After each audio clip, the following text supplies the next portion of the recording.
going forward in the future. Just to think where we are geographically, they say we're halfway between Cong behind me and Upgerard out on this side.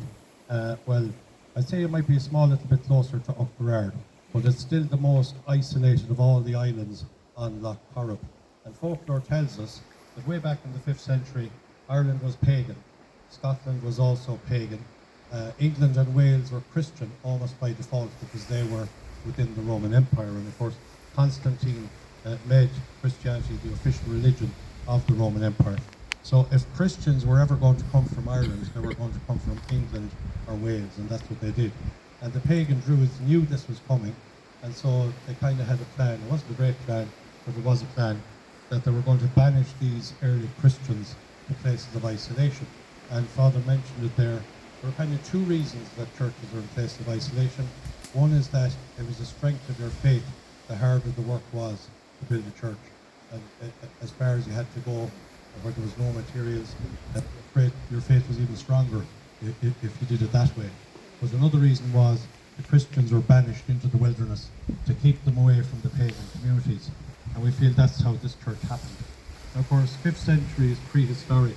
We don't know this for sure, but again, folklore tells us that St. Patrick was banished here with his navigator, Lugna, and that they founded this little church.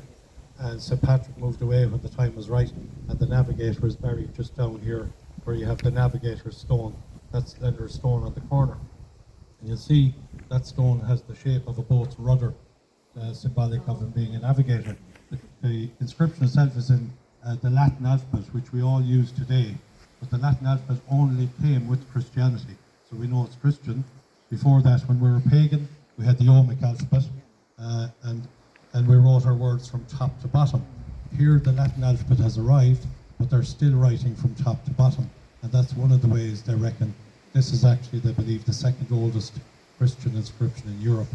Now, 700 years after that, Cong and all the other monasteries of Ireland, we suddenly came from a point of being pagan and not wanting Christian to 700 years later being the teachers of Christianity for the rest of Europe all over again. Because the Roman Empire collapsed in the 5th century, very early on, 430 or thereabouts. It was overrun by Germanics and barbarians who were all non-believers, and so all the churches and all of that in Europe were burned, and whatever was left document-wise and transcript-wise, they were brought back to Ireland. And so over many years, Ireland became known as the land of the saints and scholars, because they all learned their way here. And the people that built the monastery in Cong, the Augustinian monks, they knew something special happened here. Whether they knew it was St. Patrick or not, we'll never know.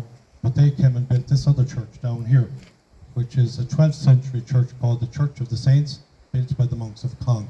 And so for years and years, 800 years ago, there were students coming out of that monastery in Cong in little boats and having here a day of retreat at this little church down here. And there are probably a couple of people buried down there. You'll see stones inside of the church itself. But you'll see the 10 heads when you're going down again, carved in stone. One of them is female, she has a cowls around her face, and that's St. Bridget. And the rest are all male, including St. Feckin of Cong and St. Giles of Tuam.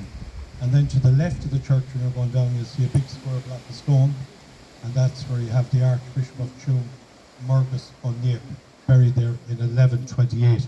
And finally, I won't hold you any longer, there's the remains of a little village. When you go down to that church and veer off to the right, you'll see a village of 6 houses. It's called the Abandoned Village. So that's where you had the Canaveys, the Butlers, the Lydons, the Conways, Murphys and O'Sullivans, all living, and you had Holians as well. They were all living on this island right up to 1931. And when living here, they were still living on the Guinness estate, on the Ashford estate.